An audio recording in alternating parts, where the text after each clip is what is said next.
अब आपको लेकर चलते हैं रामगढ़, चूंकि मुख्यमंत्री बचुलाल शर्मा फिलहाल वहां पर मौजूद है। सभा है, क्या कह रहे हैं सुनिए। नरसिंह जी महाराज की, लालदास जी महाराज की, और बोलिए गिरिराज मां।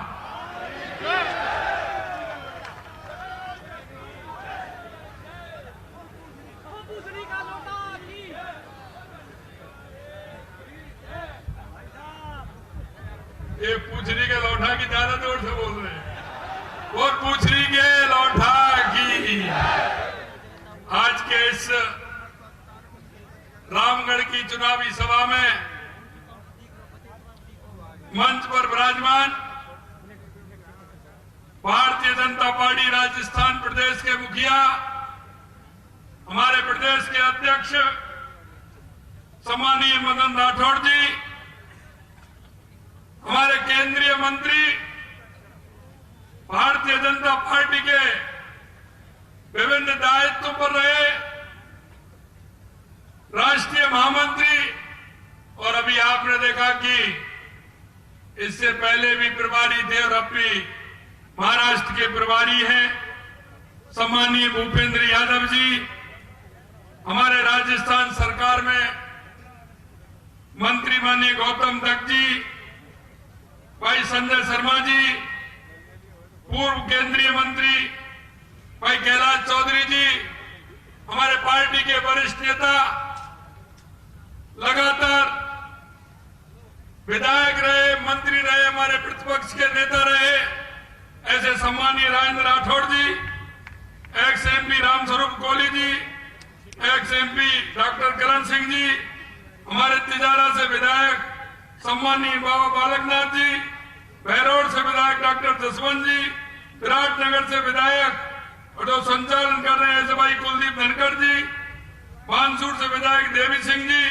कठुमर से विधायक भाई रमेश खींची जी, पूर्व विधायक भाई रामेश जी, हेम सिंह बढ़ाना जी, जयराम जाटव जी, बनवारी सिंगल जी, मान सिंह गुर्जर जी, पार्टी के जिला अध्यक्ष अशोक गुप्ता जी, उमेश भाया जी, जिला प्रमुख बलबीर चिल्लर जी, और जिनको आपने सुना ऐसे युवा नेता भाई जय आहूजा जी, पंडित धर्मवीर जी, इंद्रजीत सिंह पाटा जी, अशोक अग्रवाल जी, और मंच पर विराजमान सभी नेतागण, और इस सभा में आए मेरे रामगढ़ क्षेत्र के मेरे भाई और बहनों, सबसे पहले तो मैं आप सभी को वंदन करता हूं, अभिनंदन करता हूं, आप सभी को मैं प्रणाम करता हूं। भाई और बहनों, मैं आपसे एक निवेदन करना चाहता हूं कि आपने देखा होगा, माननीय हमारे अध्यक्ष जी ने भी कहा और माननीय हमारे केंद्रीय मंत्री भूपेंद्र जी यादव साहब ने भी कहा, क्योंकि करने में और कहने में जिसके अंतर होता है, गांव में उस व्यक्ति को क्या कहते हैं आप भली बात से जानते हैं। मैं आपसे यही कहना चाहता हूं, जैसे ही चुनाव आता है, ये कांग्रेस के लोग झूठ और लूट की बात करके जाते हैं, ये एक अफवाह फैला करके काम करते हैं, ये जनता को सपने दिखाने का काम करते हैं। मैं आपको इतना ही कहना चाहता हूं, ये कांग्रेस के लोग वो हैं, यहां तो हमसे कह रहे हैं ईआरसीपी आप ला रहे हैं, आप कितना पानी दोगे? मैंने कहा हम जितना हमने कहा है उतना देंगे, कि नहीं आपको इतना देना है। मैंने कहा आप कौन होते हो? आपने कभी प्रोजेक्ट बनाया हो, आपने कभी मांग की हो, आप कभी ईआरसीपी की बात की हो, तो हम आपकी बात सुने, हम क्यों सुने? लेकिन हमने कहा विधानसभा के अंदर आप बताइए आपको कितना पानी की बात करना चाहते हैं? उन्होंने कहा इतना पानी चाहिए, हमने कहा उससे ज्यादा लाएंगे। और मैं आपको विश्वास दिलाता हूं कि जो हमने विधानसभा में कहा उससे ज्यादा पानी लेकर के हम ईआरसी पर में आएंगे, ये हम काम करके दिखाते हैं। और यही नहीं, यहां तो बात कहते हैं, मैंने कहा था कि यमुना समझौते की आप बात करते हो, आपने कभी जीवन में, क्योंकि सबसे ज्यादा अगर इस प्रदेश में राज रहा तो कांग्रेस का राज रहा, कहां गए थे वो नेता? क्यों नहीं आया ध्यान की हमारे शेखावाटी के हमारे तीनों जिले सीकर, चूरू, झुंझुनू के लिए पानी आना चाहिए। लेकिन मैं आपको एक बात कहना चाहता हूं, ये कांग्रेसियों की करनी और कथनी में अंतर देखिए। हमने जब कहा कि यमुना जल सौदे को लेकर के आएंगे, हमने एमओयू किया, लेकिन इन्होंने घोषणा पत्र में हरियाणा के अंदर कांग्रेस के लोगों ने क्या लिखा वो मैं आपको बताना चाहता हूं। इन्होंने घोषणा पत्र में लिखा कि राजस्थान और हरियाणा के बीच में जो यमुना का समझौता हुआ है, अगर हमारी सरकार हरियाणा में बनेगी तो हम इसको रद्द करेंगे, इसको रद्द करेंगे। हम जब हरियाणा के चुनाव प्रचार में मैं गया तो मैंने हरियाणा में कहा कि आपने कह तो दिया कि हम रद्द करेंगे, आपकी सरकार आएगी जब तो रद्द करोगे।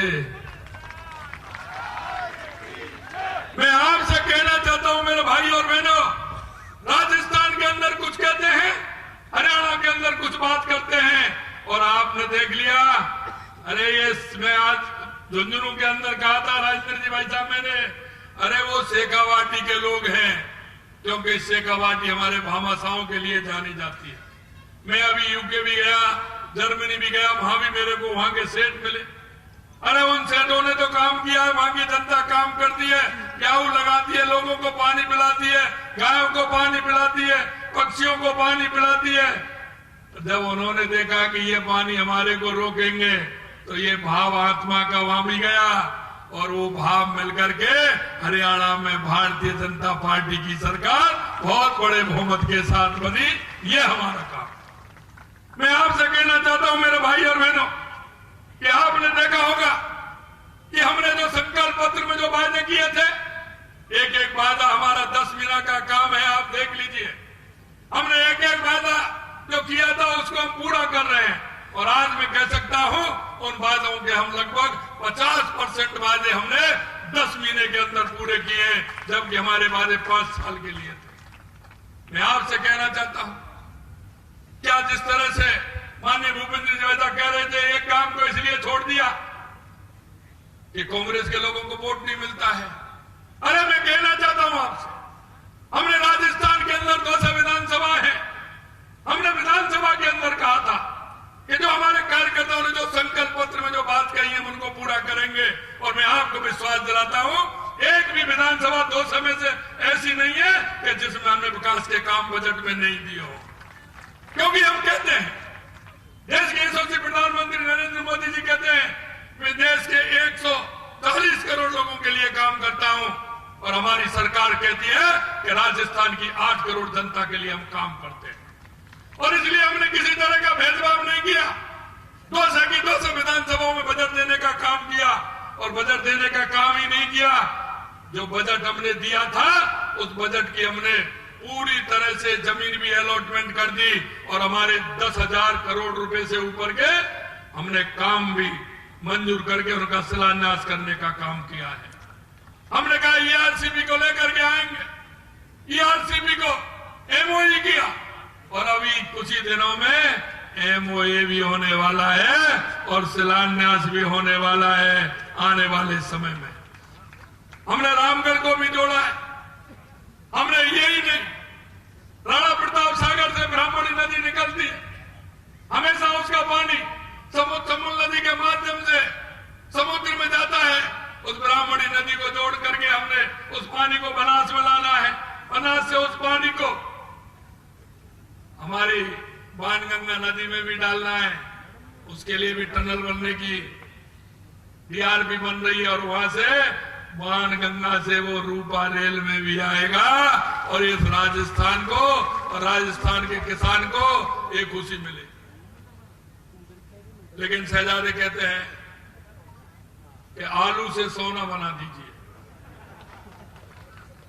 भाई हम एक बात कहते हैं, आलू से तो सोना हम नहीं बना सकते, लेकिन हम इतना जरूर है कि हमारी नदी से नदी जोड़ करके ईआरसीपी और यमुना समझौता से पानी ला करके हमारे जो किसान, हमारा मजदूर, जो हमारा किसान और मजदूर भाई है, वो जमीन का सीना चीर करके जो धान उगाता है, हमें विश्वास है कि जब हमें ये पानी मिलेगा तो हमारा किसान इस धरती से सोना निकालने का काम जरूर करेगा। मेरे भाइयों, मैं आपको निवेदन करना चाहता हूं कि ये डबल इंजन की सरकार है, ये डबल इंजन की सरकार है। और देश के यशस्वी प्रधानमंत्री नरेंद्र मोदी जी जो कहते हैं वही करते हैं और करते हैं वही कहते हैं, ये हमें विश्वास है। और ये भी मैं कहना चाहता हूं कि हमने आपसे कहा था कि किसानों की सम्मान निधि बढ़ाएंगे। अरे आपके खाते में आई कि नहीं आई ये तो बताओ। किसान सम्मान निधि बढ़ाई कि नहीं बढ़ाई, और खाते में आई कि नहीं आई।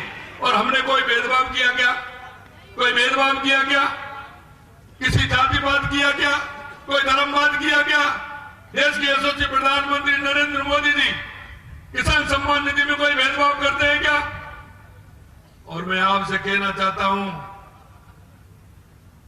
देश के यशस्वी प्रधानमंत्री नरेंद्र मोदी जी ने घर घर में बिजली पहुंचाने का काम किया, कोई भेदभाव किया है क्या? प्रधानमंत्री सड़क योजना के नाम से हर गांव में सड़क पहुंचाई, कोई भेदभाव किया है क्या? मैं आपसे इसलिए कहना चाहता हूं मेरे भाई और बहनों कि ये जो संकुचित सोच रखने वाले लोग हैं, क्योंकि इनको कुर्सी चाहिए, ये परिवारवादी लोग हैं, ये वो लोग हैं जिन्होंने इस देश में भ्रष्टाचार को प्रारंभ किया। और यही नहीं, अगर सही मायने में हम कहें तो ये कांग्रेस भ्रष्टाचार की जननी है। मेरे को अशोक जी अग्रवाल साहब एक पुराना कागज दे रहे थे, मैंने कहा पता है मुझे, अलवर में भी जमीन में घोटाला किया है। चिंता मत करिए, मैं निकलवा रहा हूं साहब, किसी तरह का चिंता करने की जरूरत नहीं है। मैं हमने कहा है कि आपने देखा जिस तरह से हमारे युवाओं के साथ, हमारे वो किसान और मजदूर के जो हमारे युवा है उनके साथ इन्होंने धोखा देने का काम किया। लगातार पेपर हो रहे हैं, कोई लीक हो रहा है क्या? अरे बताइए, आज भी पेपर है शायद, एक मेरे को लग रहा है लगातार 3 दिन से हो रहे हैं, कोई पेपर लीक हुआ है क्या? लेकिन इनके जमाने में कितने लीक होते थे आपने देखा। लेकिन हमने कहा हम क्या करेंगे, वो भी आपने देख लिया। पहले लोग कहते थे 50 की संख्या हो गई, फिर कहने लगे 100 की हो गई, फिर कहने के 125 की हो गई, फिर कहते 150 की हो गई। अब संख्या 200 तक पहुंच गई कि नहीं पहुंच गई? कई लोग हमारे कह रहे हैं साहब इनका क्या होगा। अरे संख्या बढ़ती जा रही है, आप देख रहे हो ना। हमने कहा कि ऐसा कोई दोषी है जिसने हमारे युवाओं के आंखों में आंसू लाने का काम किया है, उसको किसी कीमत पर छोड़ने वाले नहीं है। और हमारी सरकार जिस तरह से काम कर रही है, मेरे भाई और बहनों, मैं इतना निवेदन आपसे करना चाहता हूं कि जिस तरह से देश के यशस्वी प्रधानमंत्री नरेंद्र मोदी जी के नेतृत्व में हमारा देश आगे बढ़ रहा है, हमारा प्रदेश आगे बढ़ रहा है। हमारे प्रधानमंत्री जी कहते हैं हमारा गांव का विकास होगा, हमारे कस्बे का विकास होगा, हमारे जिले का विकास होगा, हमारे प्रदेश का विकास होगा, तो भारत मां का विकास होगा, भारत देश का विकास होगा, भारत विकसित बनेगा। इसलिए मैं आपसे कहना चाहता हूं कि हमने जिस तरह से कांग्रेस की सरकार में साइबर ठगों की क्या स्थिति थी आपके रामगढ़ में आपने देखा है। साइबर ठग किस तरह से करते थे मेवात के अंदर, उन्होंने क्या हालत कर रखी थी। पूरे देश का 70% साइबर क्राइम होता था तो मेवात के इलाके में होता था। आज आपने देख लिया क्या स्थिति है, आ रहे ना पकड़ में। अब क्या कह रहे हैं, गांव गांव में पंचायत जुड़ रही है ना कि नहीं अब नहीं करेंगे, नहीं करिए, मालूम पड़ जाएगा कितना करते हैं। हुआ कि नहीं हुआ, कम हुआ कि नहीं हुआ बताइए। गांव गांव में पंचायत हो रही है कि अब नहीं करेंगे। मैं आपसे कहना चाहता हूं इन साइबर ठगों को भी सलाखों के पीछे भेज रहे हैं और आगे वो करेगा, उसको भेजा जाएगा, यह भी मैं आपको विश्वास दिलाता हूं। मैं अंत में आपसे इतना कहना चाहता हूं क्योंकि आज कार्यक्रम लगातार है, हमने बिजली के क्षेत्र में काम किया है, क्योंकि किसी भी प्रदेश के विकास के लिए, किसी भी जिले के विकास के लिए, तहसील के विकास के लिए आवश्यकता होती है कि उसकी जमीन की पूर्ति हो, पानी की पूर्ति हो और ठीक प्रकार से बिजली होगी तो उसका विकास होगा। हमने सबसे पहले हमारे पानी की व्यवस्था देखी पूरे राजस्थान के अंदर, और मैं आपसे कहना चाहता हूं कि हर जगह पानी की व्यवस्था होगी। ERCP के माध्यम से हमारे 15 जिले लाभान्वित होंगे, पीने का पानी भी मिलेगा, किसान को भी पानी मिलेगा, उद्योग के लिए भी पानी मिलेगा।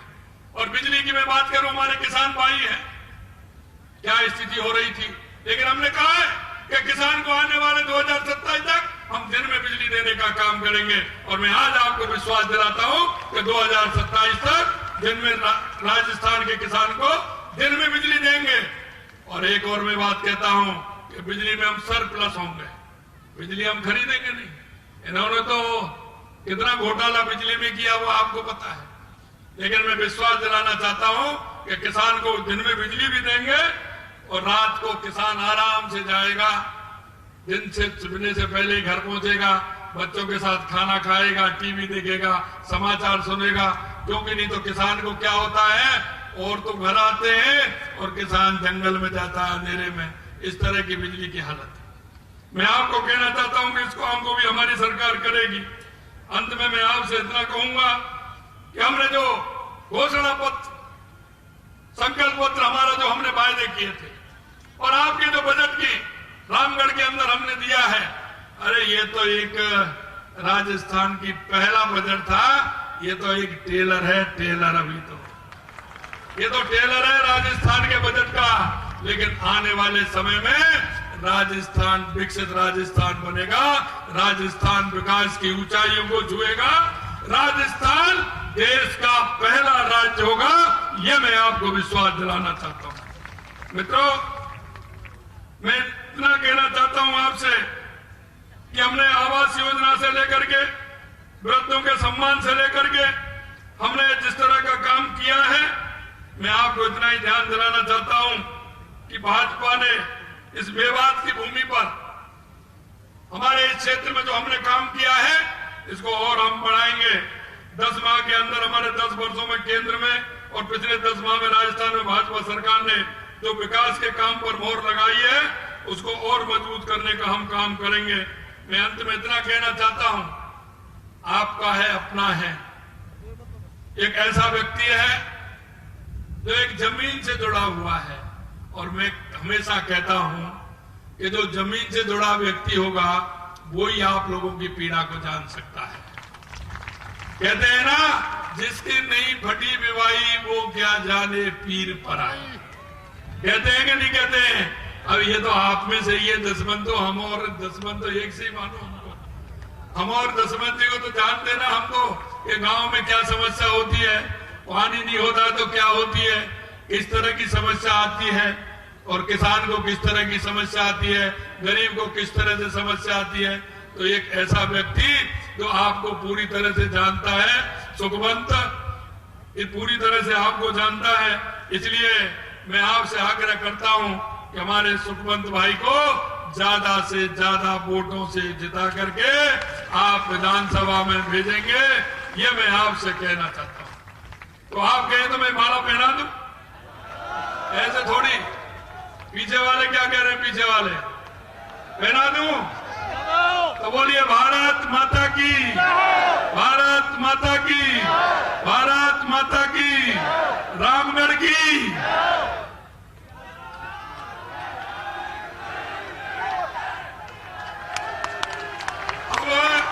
अब आप सभी को, सुखवंत जी को ज्यादा से ज्यादा वोटों से जिता करके आपको लाना है। चलिए, बहुत बहुत धन्यवाद, बहुत बहुत धन्यवाद। तो मुख्यमंत्री भजनलाल शर्मा को आपने सुना। दरअसल नेताओं के शक्ति प्रदर्शन में प्रत्याशी जो बनाए गए हैं, मुख्यमंत्री भजनलाल शर्मा और प्रदेश अध्यक्ष सहित प्रभारी मंत्रियों ने कमान संभाली है। और मुख्यमंत्री भजनलाल शर्मा अलवर रामगढ़ पहुंचे, प्रत्याशी के समर्थन में सभा और उसे संबोधित किया मुख्यमंत्री ने।